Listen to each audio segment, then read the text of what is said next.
Deuxième partie de Frontal, votre rendez-vous politique. Le numéro de ce jour, nous l'avons vu, est consacré au Togo, qui tient un double scrutin législatif et régional le 20 avril prochain. Brigitte Ameganvi, vous vouliez répondre par rapport à ce que Maître Nzamba disait dans la première partie. Tout à fait. Maître Nzamba nous avait fourni une belle transition sur cette deuxième partie de l'émission sur les élections. Consacrée aux élections, bien sûr. Je vais expliquer tout ce qui a été concocté pour faire en sorte que cette élection sorte avec des députés à 80% au moins élus dans les sièges du parti UNIR, enfin qui occupent les sièges du parti UNIR à la suite de cette élection. Mais je voulais faire juste un petit rappel historique pour dire... Mais très rapidement, par rapport à la réforme, par rapport à la réforme constitutionnelle, au projet... Parce qu'il se trouve que moi j'étais à la conférence nationale du Togo. En 90. Et effectivement, le régime parlementaire avait été proposé par une personne qui s'appelle Atouté Agbobli. Abobli Kaldan, on l'appelait aujourd'hui, qui a été assassiné entre-temps par le pouvoir. On sait très bien pourquoi. Et la réponse qui avait été faite, c'est que nous sortions à l'époque d'un régime à parti unique avec un timonier national, un pouvoir très très personnalisé, concentré entre les mains du président, avec une assemblée nationale quasiment sans pouvoir, et qu'il fallait une période de transition dans un régime semi-présidentiel pour réapprendre à l'Assemblée nationale à exercer ses prérogatives. Et c'est pour ça que ce régime semi-présidentiel a été choisi. Oui. Très rapidement, à la suite de la première élection, la deuxième élection législative qui a eu lieu en 1999, l'opposition avait boycotté. Et donc en 2002, il y a eu une première modification de la Constitution par le père de Faure Gnassingbé qui avait transformé ce régime présidentiel, semi-présidentiel en un régime présidentiel sans contre-pouvoir aucun. Donc là aussi, le fait qu'on soit dans un régime que vous avez très très bien décrit, avec l'ensemble des pouvoirs concentrés entre les mains du président de la République, c'est de leur fait. Et ils ont remis le couvert. Non, de le fait, le président actuel est arrivé au pouvoir en 2005. Ils ont remis le couvert en 2019, quand l'opposition a été dans la rue, a manifesté pour le retour à la Constitution de 92, et l'opposition a encore une fois boycotté les élections législatives, et c'est l'Assemblée nationale qui est en place aujourd'hui, qui est en train de nous proposer ce projet de nouvelle constitution, qui a fait la réforme constitutionnelle du 15 mai 2019, sous laquelle ils ont été élus. Donc, alors, ratifions, le projet n'est pas encore sur la table de l'Assemblée nationale, et ce n'est pas sur la table de la Commission des lois. Absolument. Pour l'instant, il y a des projets qui arrivent et depuis décembre d'ailleurs, depuis décembre dernier, il y a des projets qui arrivent à la table d'une commission et qui ne sont jamais présentés à la plénière, voyez-vous. J'espère bien pour eux.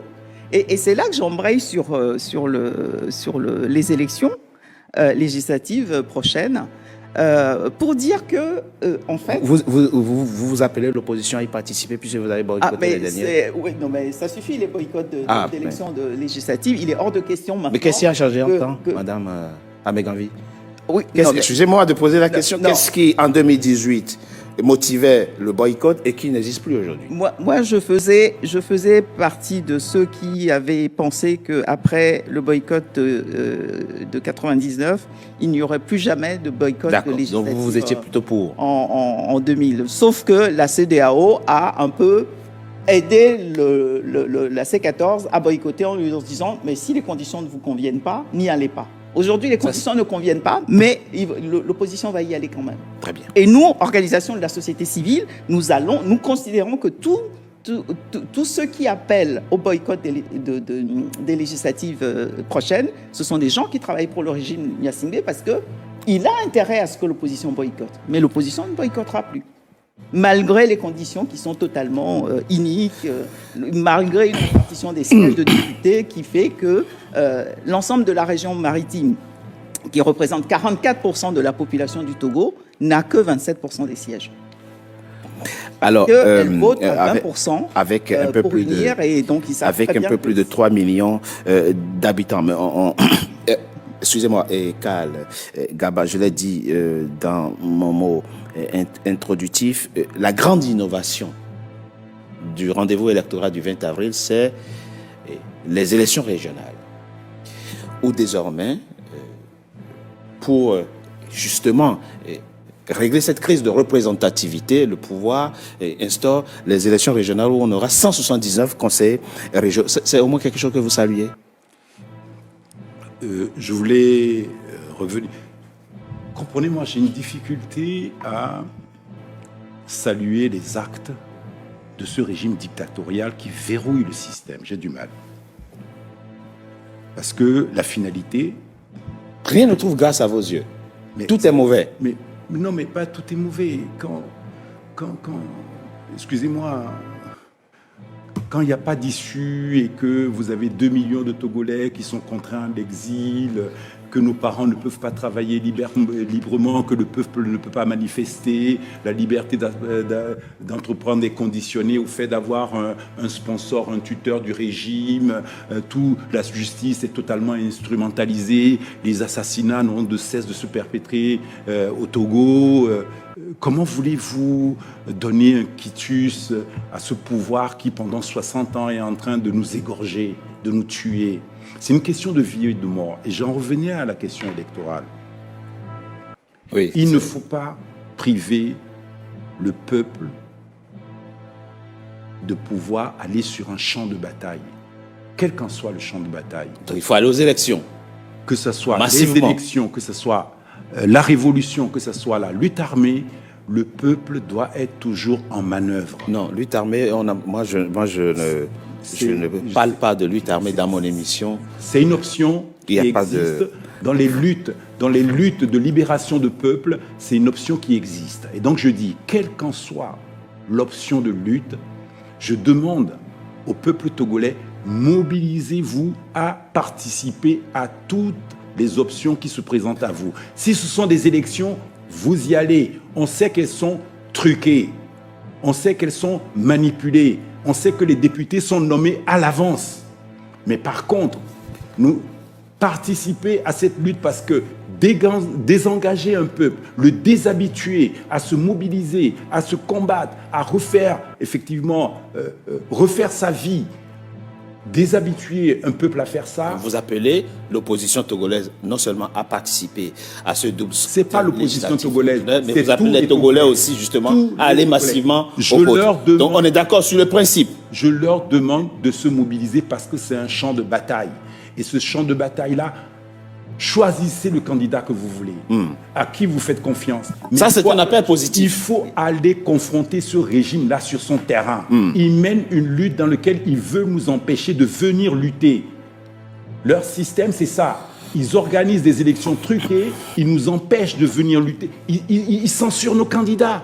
Nos électeurs, la plupart de nos électeurs, certains n'ont pas leur carte d'identité, leur carte d'électeur. Vous vous rendez compte, certains des élus qui étaient candidats, certains des candidats aux prochaines élections, la CENI a trouvé raison qu'ils ne retrouvaient la carte d'électeur fournie à la CENI, à ces candidats potentiels. La CENI dit ne pas retrouver le numéro de leur carte d'électeur dans leur système de base de données, alors que c'est la CENI qui fournit les cartes d'électeurs. Donc vous voyez, tout le système est vicié. Et pourquoi je demande aux Togolais... Un cas anecdotique pour caractériser le système. Mais non, ce n'est pas un cas inadmissible. Le système électoral togolais. Ah mais il est vicié, il est truqué, il est verrouillé. C'est un recensement qui a été fait à la fin de l'année dernière. On a déploré le fait que ce recensement, comme d'habitude, commence toujours dans la région maritime, celle dont on ne veut pas, parce qu'elle ne vote pas comme il faut. Systématiquement, les inscriptions sur les listes électorales sont réellement viciées, verrouillées. On s'arrange pour que le matériel ne fonctionne pas, etc., de manière à avoir le moins d'inscrits possible sur les listes électorales. Et pourtant, certains citoyens, membres de l'opposition, ont réussi à s'inscrire. Et ils sont candidats et on dit qu'on ne retrouve pas leur de toute façon, à partir du moment où vous décidez de boycotter les élections, le reste ne vous intéresse plus. Non. Je voulais revenir quand même sur les régionales. Oui. Ces régionales font partie d'un projet de décentralisation sur lequel le système Gnassingbé travaille depuis 1990, si ma mémoire est bonne. Parce que les dernières élections locales ont eu lieu il y a très longtemps. Et c'est un projet qui a été remis à l'ordre du jour par l'exigence de l'Union européenne à la reprise de la coopération en 2004. Donc la décentralisation, et surtout sur l'impulsion de l'Allemagne, que l'on cite aujourd'hui comme exemple pour de décentralisation. Voilà, de décentralisation. Effectivement, oui. Et depuis 2004, de modification de la loi, etc., on a abouti finalement aux premières élections locales, donc communales, en 2019. Et on attendait la suite du projet de décentralisation, c'est-à-dire les élections régionales. Nous y voici aujourd'hui. Mais comment... C'est plutôt positif. Oui, positif. Alors, il faut le dire. Tout est dans les conditions... Aussi, il faut le dire. Dans les conditions d'organisation de ces élections régionales. Mais ça, on ne sait pas. Vous parlez plutôt du fichier. Électoral, avec... Bon, que le découpage, si c'est fait de manière sincère, qu'il y ait, finalement, plus de délégués dans les régions de l'intérieur. Puisque vous parlez des élections régionales, le Grand Lomé aura 20 conseils régionaux. Peu importe. Avec une population de 3 334 000 habitants. Ce qui est important, c'est qu'il y ait un véritable projet de décentralisation, de construction des bassins d'emploi, des bassins économiques dans les régions, des universités dans les régions. Découpage. Mais alors que aujourd'hui, ces élections régionales, le seul enjeu, c'est qui va élire les membres du Sénat. Et on ne parle pas du tout de la politique de décentralisation économique qui doit aller avec les élections régionales. De la même manière, pour les élections locales, elles avaient effectivement pour objet de faire en sorte que les communes se développent, qu'il y ait une véritable décentralisation avec des services publics décentralisés, etc. Et on s'aperçoit aujourd'hui qu'il y a eu tellement de coups de canif qui ont été donnés dans cette loi sur la décentralisation, ça ne rime à rien. À chaque fois que les députés, les maires qui ne sont pas de l'opposition posent un acte, tout de suite, il y a une réforme de la loi sur la décentralisation qui est déposée sur le bureau de l'Assemblée pour les empêcher de travailler. Brice Nzamba, vous êtes analyste politique. Il y a un fait, mais qui transcende le Togo, qui n'est pas spécifiquement togolais, c'est les tensions, alors, qu'il y a toujours autour des rendez-vous électoraux. Il n'y a pas un seul pays sur le continent où l'élection n'est pas l'occasion, à part quelques rares pays, l'île Maurice, je l'ai évoqué, il y a des pays où ça se passe plus ou moins bien, mais globalement, la question électorale cristallise toujours des tensions. Ça vient d'où? Pourquoi on n'arrive jamais à s'entendre sur les mécanismes de légitimation de ceux qui dirigent le pays ou les collectivités? Ça vient d'où, ces crises électorales à n'en point finir? Oui, mais en fait, ce qu'il faut comprendre, c'est que le jeu démocratique en Afrique est d'abord compris comme étant l'élection démocratique. C'est-à-dire que pour les Africains, nous, quand il a fallu qu'on puisse accéder au système démocratique, les dirigeants politiques ont compris, en fait, parce que ce qui les intéresse, ce n'est pas le fonctionnement démocratique de l'État. Ça les intéresse pas. Vous voyez? Parce que dans une démocratie, il y a le fonctionnement démocratique de l'État, donc il faut que la justice soit autonome, il faut qu'il y ait le respect de la loi, l'égalité, etc. Il y a beaucoup de principes, la garantie des libertés fondamentales. Tout ça, ça participe à la démocratie. Mais dans l'inconscient des dirigeants africains, la démocratie égale à l'organisation des élections, puisque le pouvoir se joue en ce moment-là. Donc à partir du moment où, pour les chancelleries occidentales, les pouvoirs politiques africains considèrent que c'est lorsqu'il y a une élection, c'est là où se joue le pouvoir. Donc, ce qui fait que c'est lui qui contrôle le système de découpage électoral, le système d'organisation du fichier électoral, le système d'édition des cartes électorales. Et c'est lui qui contrôle l'organisme qui organise l'élection. Celui-là, il est sûr d'avoir le pouvoir, puisque le jeu démocratique pour ces dirigeants politiques-là se résume à la vérité à l'élection. Vous voyez? Donc, ce qui fait que l'élection cristallise véritablement les tensions, puisque le pouvoir séjourne en ce moment-là. Mais ça vient aussi de nos rapports au pouvoir. Oui, mais parce que on considère que quand on est au pouvoir, on doit y être. On en parlait un peu en off, c'est-à-dire que chez les Bantous, il y a une conception En Afrique du chef. centrale. Voilà, en Afrique centrale, en fait, on a une conception du chef qui fait que le chef est chef aussi longtemps qu'il est vivant. Il n'y a pas la notion d'ancien chef. Non, il n'y a pas d'ancien chef dans les traditions africaines. Un chef, c'est quand il meurt qu'on peut succéder au chef. Oui, mais pas quand il est vivant. Oui, mais Donc, là, nous avons adopté l'État moderne. Oui, mais ça, c'est au niveau des institutions, mais au niveau de la culture. Parce que les institutions vont de pair avec la culture. Donc, je pense qu'il y a un travail culturel à faire pour que les dirigeants africains comprennent qu'on peut aussi être un ex-président, un ex-chef d'État, un ex-premier ministre. C'est-à-dire qu'on a cette difficulté-là parce qu'on pense que quand on est chef, on doit le demeurer ad vitam aeternam. Donc ça, c'est un problème culturel. Poser autrement Et pourtant, la question, mais très rapidement, et on passera. Culture ou pas culture, à partir du moment où la règle est définie, est fixée, ou est légitimée, à partir du moment où on dit on fait 2 mandats terminés, et qu'elle est adoptée, où est le problème? Pourquoi on ne s'en tient pas Monsieur Togbé, c'est-à-dire que les règles ne valent que lorsqu'elles vont de pair avec les mœurs. Vous comprenez? Parce que ce qui fait que les règles soient fortes dans un État, ce sont les hommes qui sont capables d'aller au-dessus de leurs instincts pour les respecter. Mais quand les instincts sont plus forts que les règles et que les hommes qui dirigent sont plus mus par leurs instincts, eh ben, ils tordent les règles. C'est ce qui se passe. Voilà. Donc, malheureusement, pour beaucoup de pays africains, on en est encore à ces stades. On a des hommes qui, pourtant, vont nous dire qu'ils ont fait des études, qu'ils sont instruits. Mais le problème, c'est que l'éducation, c'est l'instruction et la discipline.